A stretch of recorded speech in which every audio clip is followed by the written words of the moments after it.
ကိုချစ်သူကဖုန်းတစ်ခါလောက်မကင်လိုက်တာနဲ့နေငါ့ကိုဘရော့မှာဂီယူမဆိုင်ဘူးဆိုပြီးတော့အော်ဘူးလား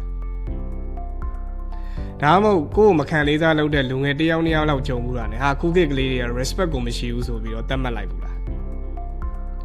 ဒီလိုမျိုးအတွေးအကြုံတစ်ခုနှစ်ခုပေါ်အခြေခံပြီးတော့အားလုံးဒါမျိုးတွေကြီးပဲဆိုပြီးတော့အလွန်ကျွံခြုံငုံတတ်မှတ်လိုက်တာကို over generalization လို့ပြောတယ်ဒါတိမ်ကျုံတစိမ့်ကပ်ပြတာ sweeping judgment လို့လည်းပြောရင်ရတယ်ဆိုတော့ဒါကကျွန်တော်တို့ရဲ့နေ့စဉ်ဘဝမှာမတိမတာပြုတ်ကြတဲ့ဒီအန်ရည်များတဲ့အတွေးထောင်ကြောင်တစ်ခုပေါ့ဒီလိုအတွေးထောင်ကြောင်က relationship မှာလည်းမဟုတ်ဒီကိုယ်တွေသမားနဲ့စာတွေသမားတို့ညင်းကြတဲ့ပွဲမှာလည်းအထင်ရှားတွေ့နိုင်တယ်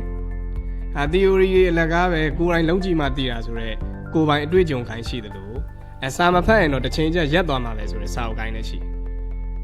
တကယ်တမ်းကျတော့ဘယ်ဘက်ကမှအပြည့်အဝမမှန်ပါဘာဖြစ်လဲဆိုတော့ရေကူးတာတို့စပိန်စီးတာတို့စီးပွားရေးလုပ်တာတို့ကစာဘလောက်ဖတ်ကိုယ်တိုင်လုံးလိုက်မှတကယ်လုပ်တတ်တယ်အဲ့လိုပဲဒီ leadership တို့ EQ တို့ mindset တို့ကြတော့